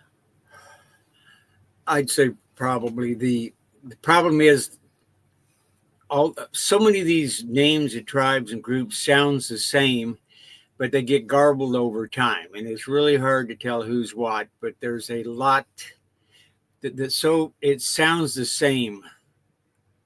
You really need a linguist who can tell you how languages change and migrate. But there's a lot of similarities in names. And that's basically all I know to tell you. I'm not an expert in that area, but there are some similarities. Yeah, Okay. it's like kids' game. You know the old kids' game where a telephone where one kid whispers something into someone else's ear and it goes around the circle. Things mangle as they get repeated by people who don't quite understand it the first time. And so it does. So I want what I would like not ask, but what we do know is the priesthood in Cahokia were run by a group called the Yama, or what we know as the Yamasi. However, I do believe at that time, that 1400 time period, that original group of Yamasee or Yama were no longer there. That it could have been a new group of settlers who could have taken on that name and parts of that culture that countered. Breathing up, cuz. Well, we do know that fecal stanal studies have shown there that right in this time period there was a sudden and precipitous drop in population. Because just to put it bluntly, the runoff wasn't as poopy. And there are people who bounce it all over the place and they want to round it off to some specific number. But we can say, because of Luo, almost exactly when that extreme population drop was because of the outbreak that was inflicted upon them. Okay, and Vince, Vince, are you there? Yes. So I know you've been reading the Walla have you got to the part where the Lenape began to invade the East? Yes, and they had written that in very good detail about the point where the sharpened leg went and split and went east, and then the other portion went south to the Gulf Coast. And I specifically wanted to ask about that, if Laurie had discovered that, or also the connection to Ashland with the medallion. Was this the Fēng Tu that they went to after Cahokia? Did they go from to Ashland or the other way? Well, we don't have records in Luo of that, but Mark has some information. Okay, yeah. What is it? Richard Thornton, who's a researcher, several years ago wrote something where he thought that the survivors of the upper class of Cahokia moved east to Jairwa, that's a close pronunciation, and became the Catawbas. Basically, that I'm not losing my train of thought here, but he thinks that the upper class. Oh no, that's the survivors moved. Yep. And, became the Catawbas, founded a city. We just hold on. There's a deer in our yard. Where? It's moving down. Oh, okay. That's interesting. We had a deer just show up outside our window. That's good medicine. That's good medicine. Yeah. We That's good out in medicine. the boonies. That's good medicine. I lost my thoughts went fleeting with the deer. The Catawba were known for their pottery. Now, S.L. Lee did some research on that. That's the owner of the medallion. He thinks that the Catawba pottery has Chinese influences. He says even some of the words that are related to making a pottery are Chinese. Yes. So, and that would have been the general area where the Zheng He medallion was found. Also, the words about the inscription that there was an inscription included in the initial construction of the Payasa, it would have given directions for where by celestial navigation of, looking at the stars, where they would have to go to meet up with those of the left behinds. And they would have gone along with the Catawba and what would be the Cherokee to the area around Asheville, North Carolina. Yep. After the destruction, they came back east. Yes. What many are learning today about Cahokia is that, and I have to be careful when I say this about the people who play Indian. The panel knows what I mean. Yes, sir. Cahokia at that time was similar to a Memphis, right? Egypt as a big city. You had multiple and yes, Oxford, right, or Los Angeles or Miami or New York, because you have different groups of people coming from their homelands in order to this city to do business. So pottery that's been made 5,000 years, like you say, begins to show Mayan influence, right? Or Yama influence, because they made the mounds much greater in the east. Um, you Yes. will see, like you say, the Chinese influence and sometimes Scandinavian influences on these different artifacts. So Cahokia was a great melting pot. And Vince, the story that you're reading was the first fall of the city. And the story that they actually translated and brought back to the world is showing how the people that settled there or later came in contact with the Chinese. Yes. When we look at language, right, and when we look at language and we speak on Yama, Yama also was the name for the Mobilian trade language. This is an actual fact. And Yama in the Mobilian trade language means to oblige. Some would means it says like yes, right, or to agree, but it's to oblige. If you study the Muskogean language, Yama or Yamasi means civil, someone that's liberal, timid, someone that's neighborly, right? Someone that's accommodating, someone that's gentle. So that system that you showed, Miss Laurie, of the Yama people, um, that spirit still existed at that time, and that's a major find, especially for you to put their autonym. That's their name. They called themselves that. It's not like someone came in and said these are the Yama. Nah. So they had to have some form of relationship for the Chinese to record that and keep that. Same, Mr. Mark, with Shuara, how you may find it in China or Chinese languages or in their script. And that too shows the depth of the trade and how far to the interior, or Well, towards the coast, excuse me, they came in. So that's amazing. we know that artifacts with a carefully documented chain of provenance from dig to laboratory have been found as far north as the Great Lakes with chocolate residue. So we know that the great river, like unto the Yangtze, we now refer to as the Mississippi, would have been a conduit. And they didn't need roads. They didn't have roads because they didn't need them. Right, They had so many bodies of right. water which they could use for easy, low effort transit. And they would go from Yama to what the Chinese translate in the chapters I'm working on, from the land between, which is what the Mexican people referred to Mesoamerica as the land between Guozhong versus Zhongguo, which was the Middle Kingdom of China. But we know that there was from DNA in the dead and so forth that has been found in Cahokia and accurately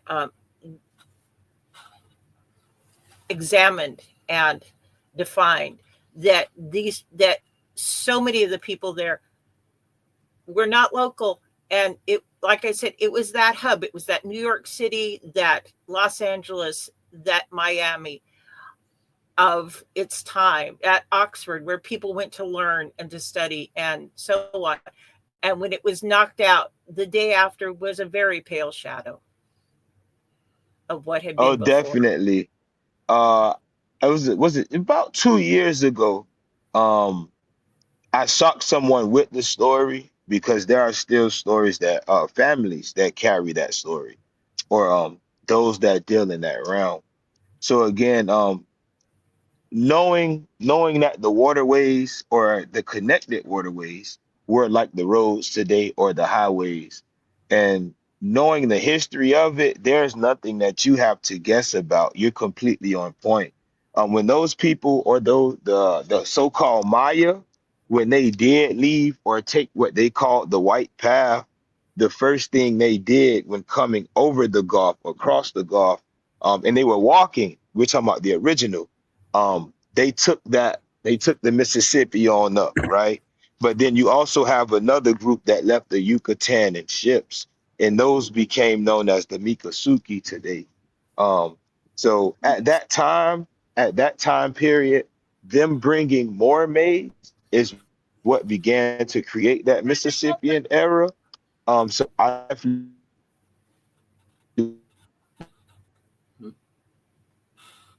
We just lost our sound. another conversation about that one day when I'm actually free. Yes.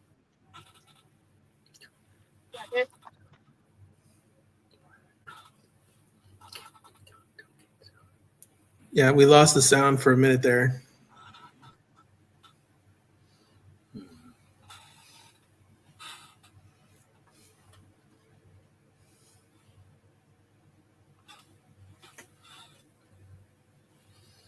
We're still losing it.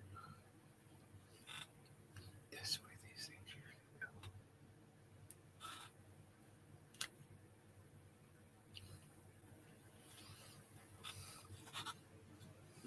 go. Okay. Is my mic back right? Am I good? Am I okay? Yeah, we can hear you. We're good. Okay. Oh, as I was saying, so as far as your research, what you're speaking on is 100% on point, especially as the different groups of what we call Maya, right, or Ishati speakers. One thing you will notice during the Creek Nation, right, or the true formation of the Creek Nation, De Soto came across a town called Latama. Being that he spoke Spanish, he didn't translate it properly, but it would have been Yama. This was a group of Cahokia priests. But then he went across another town that he called Ichisi. Had he truly known the language of the people, he would have said Ichidi. But people like this is a similar thing. Hichiri and Ishati are the same language. The Chichen Itza. All of these are the same people. The thing is, there was still a slight separation in language. So this is why you start to see Chela or Chelakwi everywhere, because the Hichiti speakers or the Mayans were considering people who didn't speak their language as those who speak something different, because those people didn't have the priestly language. So this is why Mr. Mark, the people or Jarara of Shurara, this is why they were able to communicate with the people of Kofa Techekwi, but the Shirara weren't able to communicate with the so-called Hichiti because they spoke a different language. The original language of the people of Kofa Techekwi was the same home language as the Shirara. However, the people of Kofa Techekwi, when their women got back east, they instilled the Mississippian order era. So I remember telling you all that all women, all chiefs were women at one point. However, during the priesthood, it was only select women, the daughters of the sun, similar to the Eastern stars. These women came back east and had control over the coast, and it was three sisters. One of the sisters' daughter was taken, and they called her the Lady of Kofa Techekwi, but it was a daughter of the big one. When you all study that, when you all get that, when you all master that, you'll have an exact trade route and an exact migration route for these Maya that people are looking. They were the people that people were calling Yamasi. They were the people that people were calling Ichidi. However, when the Aztec kingdom or chiefdom fell in, what is it, 1521, you'll notice they started to migrate to the east themselves. De Soto got to the land in 1540. This is why he was able to recognize the items that the people had because Cortez had fought them 2 decades prior to his own settlement.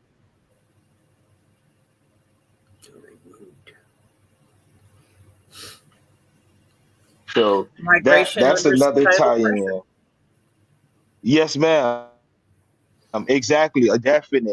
Definitely. And also, I like to interject something as well. By Cahokia being the largest trading hub, you actually had two other trading hubs that actually connect everything going to Cahokia. Um, the Serpent Mound that was in Ohio was a trading point, as well as the Owl Mound that's in Poverty Point was also a trading spot. So you had both of those trading spots, one from the north and one from the south. They would actually meet in the middle where Cahokia is, and that's where you had the largest trading spot at. Cross, cross, crossroads. Um, there is a description of what I believe is Poverty Point in the Luo record, but it is referred to in reference to a monkey wind god. And if you look at aerial photography of Poverty Point, you see that it is not just an arc, but it is a full circle of a set of mounds that were at one point washed away during seismic activity. This area has earthquakes, and the course of the rivers do change under that kind of environmental pressure, and it cut that complex in half. But they talk about that was a place of a woman chief. That was a place of the monkey wind god, which would have had the Ekatl, which would have had the round temple complex, which you can see, like I said, if you look at black and white aerial photography of the area. And it's more, everything is more interesting than people want to make it. And it's always fun to dig a little deeper and find a little more. Yes, it was circular. The whole township was circular. But the mound that people call a bird mound was actually an owl mound. So in the occultic world, you can see where the serpent actually circled a mound, biting Oh, his that tail. in Ohio, yes. I was talking Yes, south, but yeah. yeah, but the bird mound is right there, which is actually an owl mound in Poverty Point. That's an owl mound. Most people thought that it was a hawk, but it's not. It's an owl. It's a bubble. Interesting. I thought it was a crane. It's an owl.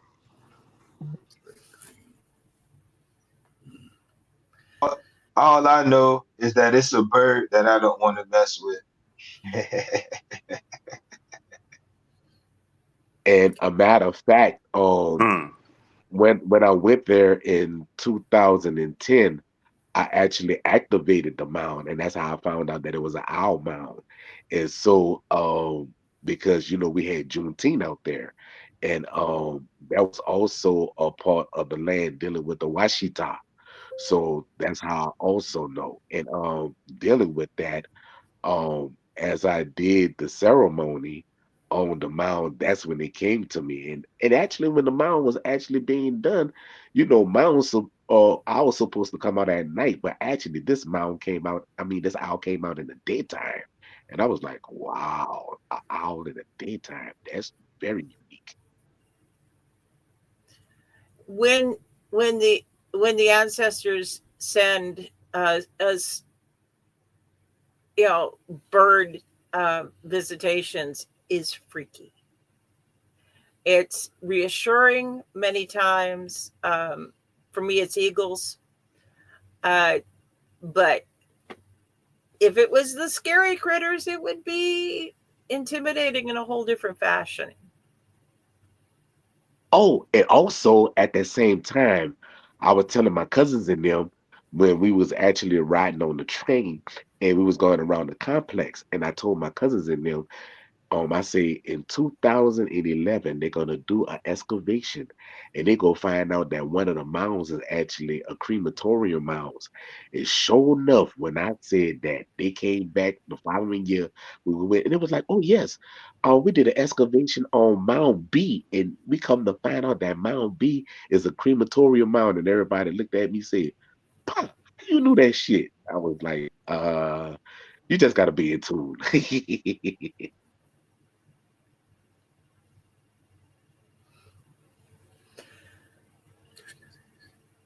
Like I said, it's not just more interesting than you imagine, it's more interesting than you can imagine.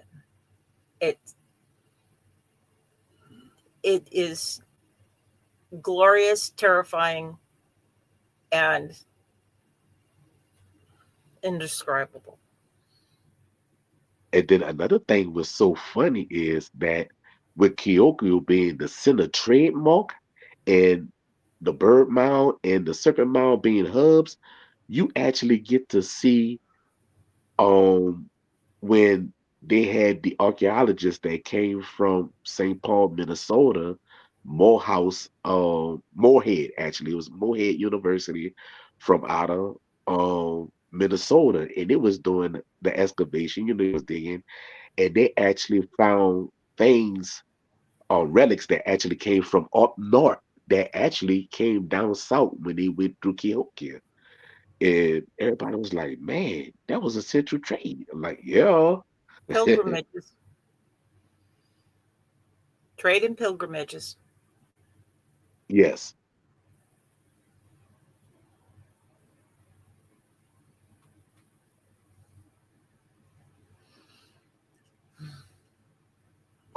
This what I want to ask you, Miss Laurie. Um, did you ever come across a mention that one of the emperor fighters actually fought one of our warriors? Have you ever came across that to see what kind of martial arts skills that they had? There was a battle on a river with fire arrows and masked canoes that is mentioned in the book. That they completely blocked the river with canoes full of men with fire arrows. Both banks were covered with men and just warriors, period, with fire arrows. And they said, "This far, no farther. You do not release these creatures that spread disease. Your pigs, no more." And past that point in the river, Mississippians lasted till DeSoto. That's what I feel because that's the information that I heard that was passed down orally. Thank you. I just wanted to know if anybody wrote it down. That's it. Mark, look at the painting. What? The wall. The river painting. Okay, there you go. Yeah. I did a painting that you see in the initial Luo publication. There was a painting, there was an illustration that a man is talking to a fish, and the man is holding the flowers. And I went through with the description from the book. Is it right there, Mark? It's on the wall. Okay. I went through with the description in the book, and I recreated not was there, but what was said to be there. I gotta get it down. And Mark's getting the painting I did of this. I had to knock it down with a stick. It'll take a little effort. I'll get you on the way down. Yeah. Okay, put some backside of it. But I'll see if we can show you this. This is what was actually described. You know, they showed the man with the fish, but what Luo describes is this. And I put in Chief White Eel facing down the men. The Shark Tooth Club, the facing down the Chinese explorers, their men on the banks. And in Mayan at the bottom, I wrote, here, Great Chief White Eel, snakefish, prosecuted war and then was decapitated because he was taken captive by the Chinese, who executed him for getting in their way. And this is the painting that I did of that event. In the book, you'll see it as a picture of this man talking to a fish looking up out of the water. But this is what is described in the book.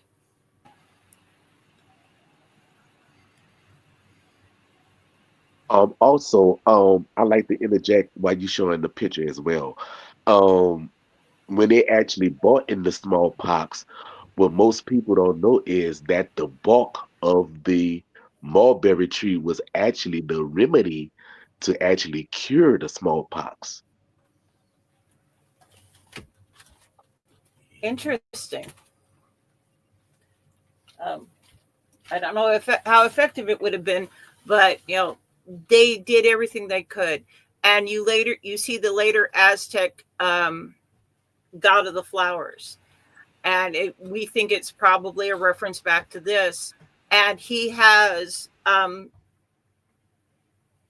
healing plants all over him as blossoms in the places where a person would have smallpox sores erupt. And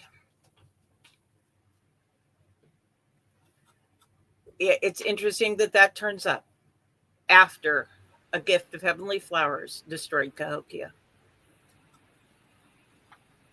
That This is picture. why Sorry if I could comment on that picture. It's really interesting about the fish person. And do you think that may have been their clan or their? It's entirely possible, but he was referred to as Chief White Eel, and that's what the description was of a very strong, aggressive man, tall, and very, very adamant about no more of this. And one of the leaders one of the religious leaders was very upset that he exposed what they were doing on the sly, grabbed a sword and chopped his head off. It's a horrible moment. But Zheng He came into knowledge of what was being done behind his back and stopped it at that point. He was not happy. Yeah, you can tell that. Okay, this may have something to do with the battle, but the last chapter of the book, chapter 100, is a treasure list, and they're reporting in to the emperor all the various treasures they got in various countries. And then they come to this one country, and they say, no, we didn't get any treasure from them because they beat us. Basically what it was, they defeated us and we didn't get anything from them. And that was a very interesting admission, that we got all these treasures from all these places around the world, but these one people defeated us and we didn't get anything from them. And since the Chinese tried to go down the Mississippi River and they were stopped, it's likely they were referring to the people to the south who just said, no mas, you can't come here. Okay. Where do you think that was? Well, the lower Mississippians, like Laurie said, survived up until the time of DeSoto into the 16th century. There's this mystery, which we think we have solved. Okay, they call it the vacant or empty quarter. That's the Mississippi and Ohio valleys, where everybody mysteriously disappeared. The population crashed sometime in the mid-15th century. They'd be 1430s, 40s, which is what we have said. So there's this archaeological mystery. The people in this area seem to have vanished and had went somewhere else or died or something, but they were just gone. But there would have been the central Mississippi Valley and up into the Ohio River Valley. But south of there, the Mississippians survived up until, like I said, the time of DeSoto. So something that happened to the north did not happen to the south, and so they survived. And that's just what the book said. Did the book refer to? Oh, pardon me. Pardon me. So, did the book refer to ancestor shrine or sculptural figurines of their totem or clan symbols? That's your question. I don't think so. No, they did not seem to be there that terribly long before things started to just shred. The impact of the infliction of the heavenly flowers had taken place with other advanced scouts, other than Wang Ming, who is referred to as the first man from the 1430s expedition to enter Cahokia. But we see more of that on maps, Yaguari people and so on and so forth. We see more of that in statuary from these areas, the copper plates and so on. But it's not in the book. They're busy focusing on just very specific events. The first contact, the impact of the arrival of the main body of the group, the priesthood saying, basically, you're ugly and your mother dresses you funny. And just the response of the people to the infliction of the illness. The man who comes to the great sun and says, I can no longer serve you. I must go home and die with my family. The people who said, we went up and down the river and the canoe, the people had been dead so long that the canoes were beginning to fill with rainwater and sink along the shorelines. We go into villages and everybody is dead, and so on and so on. They were so busy cataloging the destruction that they did not catalog a lot of the cultural specifics, other than those that I do list there in that cultural list. Those are very much surface descriptions. They did not do the very heavy duty stuff. I may see more of the specific clans as I get into the Mexico section. I am seeing a lot of mention of serpent and these things, but I will look closer. I will let you know as I find those in the Mexico portions of the manuscript. Thank you. And do you have any plans to publish this research coming up in the upcoming? Yeah. Well, like I said, one thing that I am very eager to publish is a confirmation of Gavin and my findings that Zheng He lived beyond Calicut, that it was a misreading. He was in the middle of a banquet where they were getting a lot of important military people drunk so that they were, and keeping them busy for the course of the night. And Zheng He said, oh, I have a bellyache. I've eaten something that's disagreed with me. I've got to go. And he was complaining of symptoms like unto cholera. They didn't say cholera, but like unto. And the next morning, the guys look around and say, well, where is he? And, we got to go back home. We want to say goodbye to the leader of your expedition. Oh, he's gone ahead of you. He's already in the city. He had kept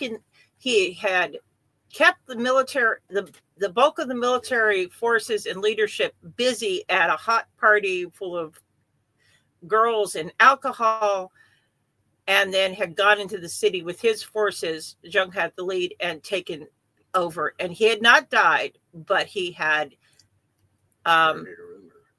started a rumor of illness so that he could undertake a raid. And he captured the king of the city so that the king of the city, who had been attacking ships of the fleet, could be convinced to don't do any more of that. I think that'll be among the first things that I publish. Some of the more initial material of the arrival into Venice. That'll come out probably on Beyond Calicut. That's my projected title so far. Calicut and Beyond, where it's that bridging part in there between the descriptions of Mexico and that the time after the fleet divides after Calicut and goes in all directions, which is to the Americas and to the west coast of the Americas, as well as the east coast, the land in between those two coasts. We'll see. There's a lot in there that I can't give you specifics because I don't have them yet, but it's good. I can give you that much, that there is rich material that will be coming out as I get that done. Thank you. Amazing. That was definitely appreciated. And I really like your publication, To the Gates of Fengtu. The book is available online, and it's highly recommended. If everyone could check it out, it's a great book. Thank you. Every point that there was a possible point of controversy or a point of historical oral tradition or archaeological record to back up, I put a footnote. So that section with footnotes is pretty huge. It's 1,600 footnotes in 15 chapters. Yeah. But I wanted to make sure that if there was any question, that I explained where I came from to make the conclusions I did.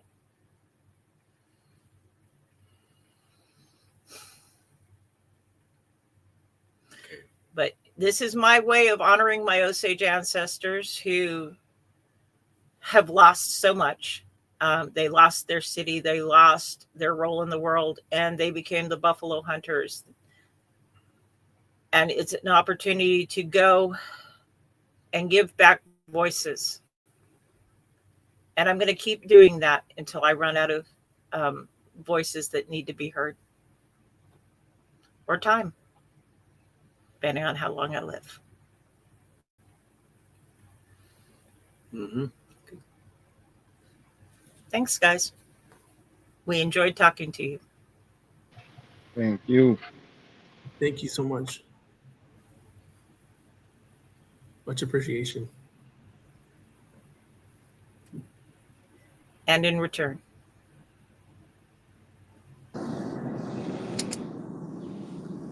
Thank you so much for spending these hours with us.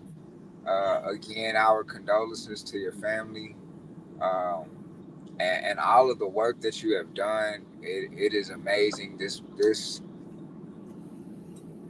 stream could not have provided any less evidence that we needed, or research that we needed to hear going forward, and to the Osage, like you said, that have lost so much.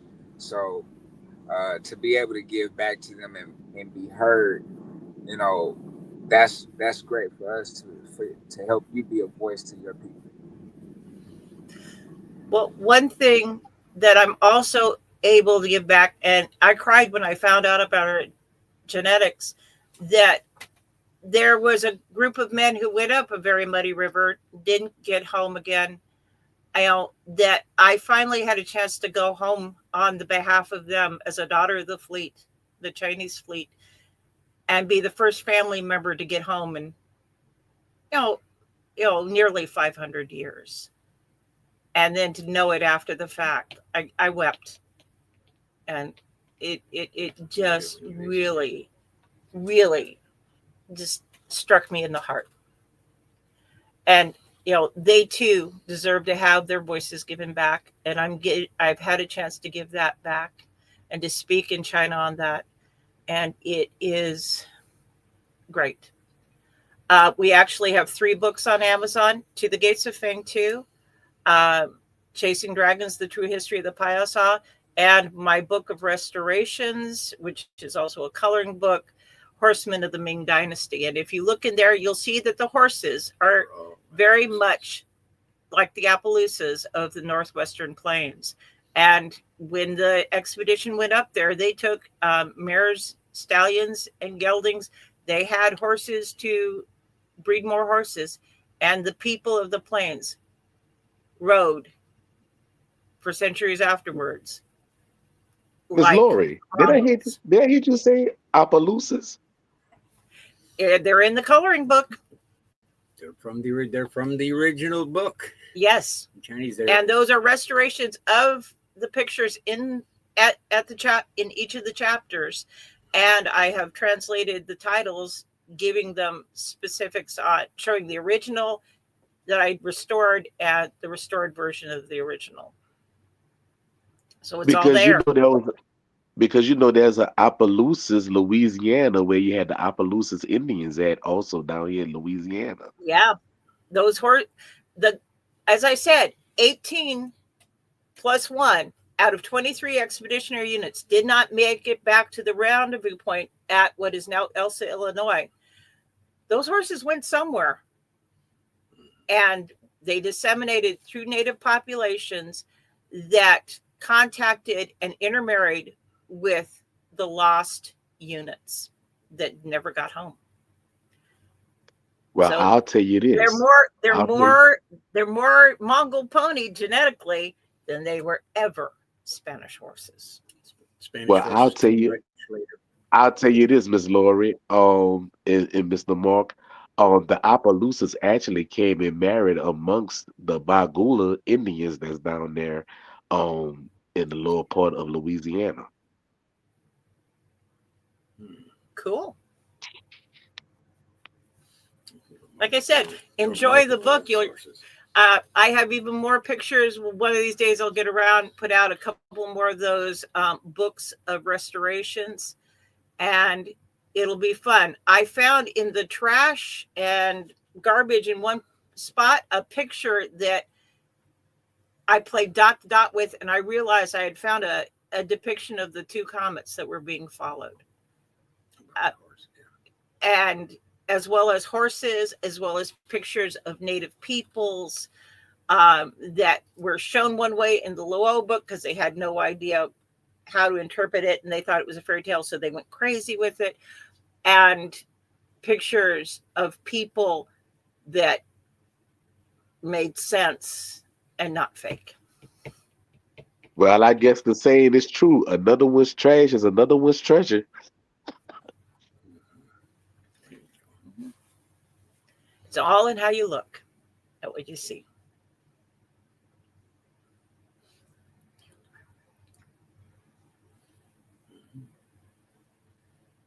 And this guy has a lot to do with it. He does all my supporting research so that and reads other people's books so that I don't accidentally quote somebody else instead of looking at what the original material said. And so it's fun. Supporting research. He undervalues himself.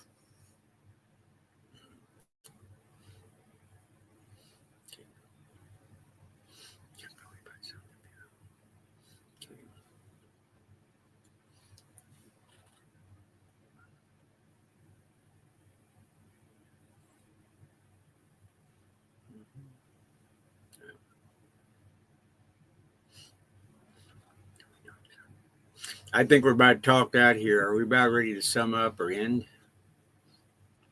Ooh. Did we lose sound again? Have we lost sound again? I hear you, and No, you haven't lost sound. I'm just driving. but yeah, thanks again, everybody, for joining. This has been really interesting, and really appreciate everybody's time and hearing about this. It's amazing. Well, our pleasure. Our pleasure to speak for those who've been silenced. To those who are ready to hear.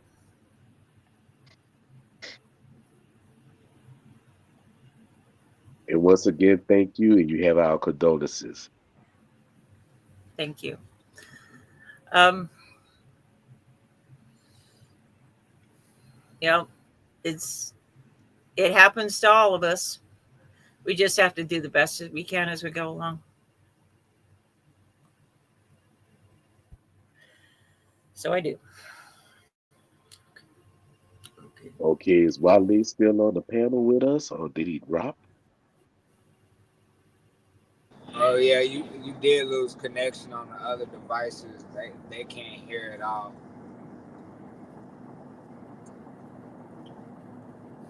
Okay, well, if that's the end of the presentation and no one don't have any more questions, we're gonna open the floor one more time for questions, and then after that we can close up the show. Can, Anybody have any questions in the panel? Voice or good. in the chat. Hello, hello. Mic check, mic check. All right, he's back. He's back. Man, All right. Go I ahead, don't Wale. going on. I was trying to pull something up for Mr. Mark, because I have a migration legend from the Muskogee Creek that speak on them migrating. But what I'll do, Mr. Mark, is I'll share that with you personally off of this screen. That way it doesn't glitch out. And we can build on it. Um, I do have to get going because my wife and I are going wine testing. For both of you, I appreciate your work and spending these 2 hours with us. My mom and my auntie are in the comments. They stated that they appreciate you all's work. And we can't see where this goes further, right? My aunt also gave you her love, the blue hearts, for the blue fire is a unity fire. So she sent you some love from our family to yours. With that being said, we had a wonderful show. I would love to have you on again, but she just there go the door opening again. So let me get out of here, you all. I love y'all. Thank y'all very much. Peace, peace. Mr. Mark, you know how it go. When the wife says it's time to go, hey, It's we time to Time to go. go. time to go. All right, y'all. You're under orders All right, to have a good enjoy one. yourself. I will, most definitely. Okay, thank you, Jeff Wilson.